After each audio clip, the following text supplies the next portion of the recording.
বেয়াদবি মাফ করবেন, আমরা বিয়া শাদী কইরা বউ ঘরে আইনা কই তোরে দাসী বান্দি হিসাবে আনছি, তুই হইল আমার চাকরানি। কথা ঠিক কিনা? ব্যাঠি কইলে আমারে কইবেন, ঠিক কিনা? ঠিক। একজনে বউরে রানী রানী কইয়া ডাকে, বউ তো খুশি। একদিন খুব উলুমুলু কইরা কইতাছে, আচ্ছা তুমি আমার রানী রানী কও কেন? আমার নাম তো সখিনা। কয় দূর, তোমার কি আমি রানী হাতে কই? কয় কেন, কি লেগা কও? কয় আমি কই হইল চাকরানি নামটা অনেক বড় না।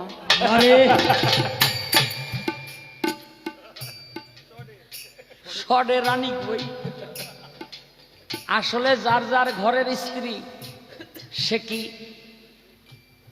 চাকরানি দাসী বান্দি না? মনে রাখবেন, আপনার প্রাণ থেকে সৃষ্টি হয়েছে আপনার অর্ধাঙ্গিনীর, এজন্য বলা হয় সহ ধর্মিনী। এজন্য বলা হয় সহ ধর্মিনী আর অর্ধাঙ্গিনী।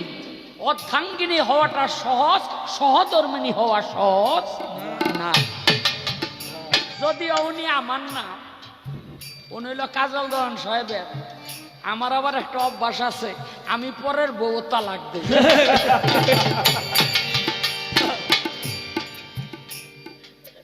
কারণ ভুলে ও তালাক লই আমি নিজের কাছে যাই না। কারণ আমার একটা ভাই যদি আড়াই হালাই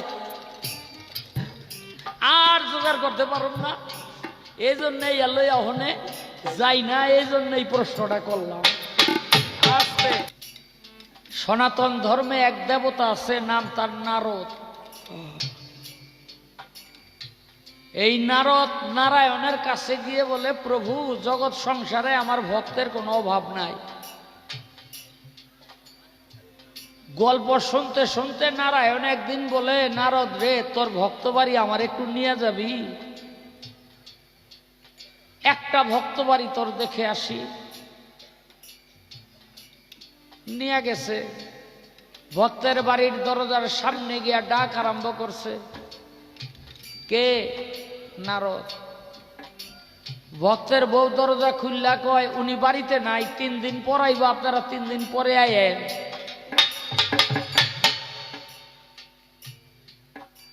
নারায়ণ কয়, নারদ এটা কেমন ভক্ত তো, তোরে চিনে না? কয় চিনে তো, কয়দিন আগেও তো কি সুন্দর খাওয়াইলো লইলো। কয় তো আয় বুঝছি। বাড়ির থেকে বাইরে যাইব। নারায়ণ বর দিল, এই বাড়ি ধন সম্পদ সমস্ত কিছুতে যেন ভরপুর হয়ে যায়। নারায়ণ যারে বর দেয় তার কোনো অভাব থাকে কি? কোনো অভাব থাকে? কোনো অভাব থাকে না। তো নারায়ণ কয়, নারদ রে, আমারও একটা ভক্ত বাড়ি আছে, যাবি? কয় চলে। নারায়ণ নারদকে নিয়ে চলে গেছে তার এক ভক্ত বাড়ি।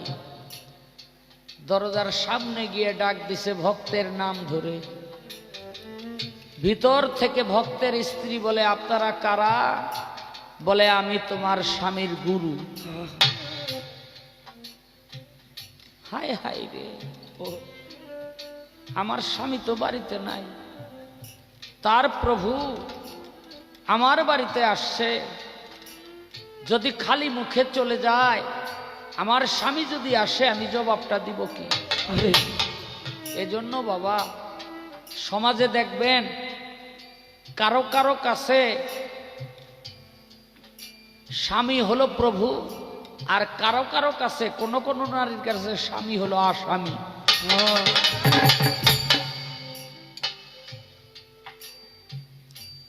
ধরা দেবী সুন্দর করে বসাইয়া ঘরের মধ্যে চলে গেছে পাক শাক করার জন্য। হাড়ির মধ্যে হাত দিয়া দেখে পাক করার মতো কিছুই নাই। পাশের বাড়ি গিয়ে বলে, আমাকে একটু চাল ডাল দাও, অতিথি এসছে, আমি তাদেরকে খাওয়াবো। আর নারায়ণ ভক্ত বাড়িতে বইয়া বইয়া যে বাড়িতেই যায় তাদের হৃদয়ের মধ্যে তালা মাইরা দিছে, দিবি না। গ্রাম বইরা করছে, কেউ দেয় না। বেজার মুখে যখন বাড়ির দিকে আসে, দেখে তে পাথা পথের রাস মোড়ে একটা মুদি দোকান। গিয়ে বলে, দোকানি, আমি বড় বিপদে আছি, আমারে কি কিছু চাল ডাল বাকিতে দিবা? দোকানি বলে, মাগো, আমার এই দোকানে তো বাকি দেওয়া বন্ধ, বাকির কোনো ব্যবসায়ী আমি করি না, তুমি ফিরে যাও। ধরা দেবী বলে, দোকানি, দাও না আমারে কিছু। বলে, তুমি এত করে যখন বলছো, আমার যা চাহিদা তা যদি তুমি দিতে পারো, আমি তোমাকে কিছু চাল ডাল দিব। বলে, কি? বলে, মাগো, তোমার স্তন দুইটা বড় সুন্দর, একটা স্তন কেটে যদি আমাকে দাও, তোমার বিপদ সেরে যাবে। ধরা দেবী মনে মনে চিন্তা করে, অতীত অনাহারে যদি চলে যায়, আমার যে স্বামী, তার কাছে আমি কিভাবে মুখ দেখাবো? আমি তো পাপী হয়ে যাব। একটা স্তন কেটে দিয়ে কিছু চাল ডাল নিয়ে রান্না করে নারায়ণ আর নারদকে খেতে দিয়েছে। যখন উপুর হয়ে ওই থালার মধ্যে দিতে যাবে, এই যে স্তন, এই কাটা স্তন থেকে রক্তের ফোঁটা খাবারের মধ্যে পড়েছে। ও নারায়ণ বলে, ধরা, এই খাবার তো আমি খাবো না। বলে, কেন? বলে, তুমি তো অসুচি, অসুচি নারী কখনো মেহমানদারি করতে পারে না। ধরা দেবী দুই চোখের পানি ছেড়ে বলে, প্রভু, আমি তো অসুচি নই, আমি শুধুমাত্র আমার স্বামীর মন রক্ষা করার জন্য আমি আমার একটি স্তন কেটে বন্ধক রেখে এই আয়োজন করেছি। বলে, তুমি বলো কি? শুধুমাত্র আমাকে খাওয়ানোর জন্য তুমি একটা স্তন কেটে বন্ধক রেখে আসছো? কেমন দোকানদার, কত বড় পাষণ্ড সে! সামান্য কয়টা চাল ডালের বিনিময়ে তোমার একটা স্তন কেটে রেখে দিয়েছে।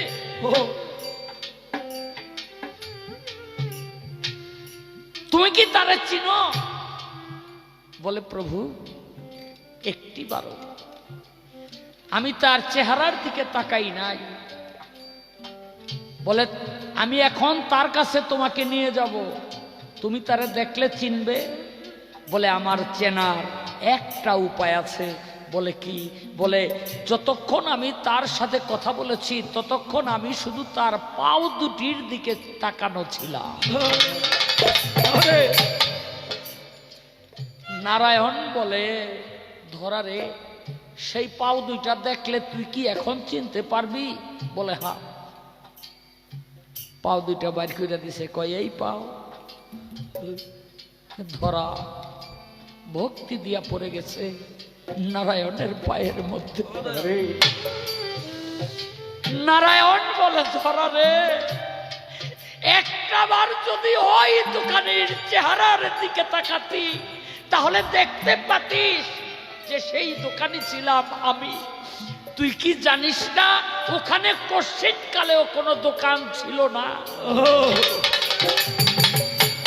হঠাৎ করে সেই দোকান কোথা থেকে এলো?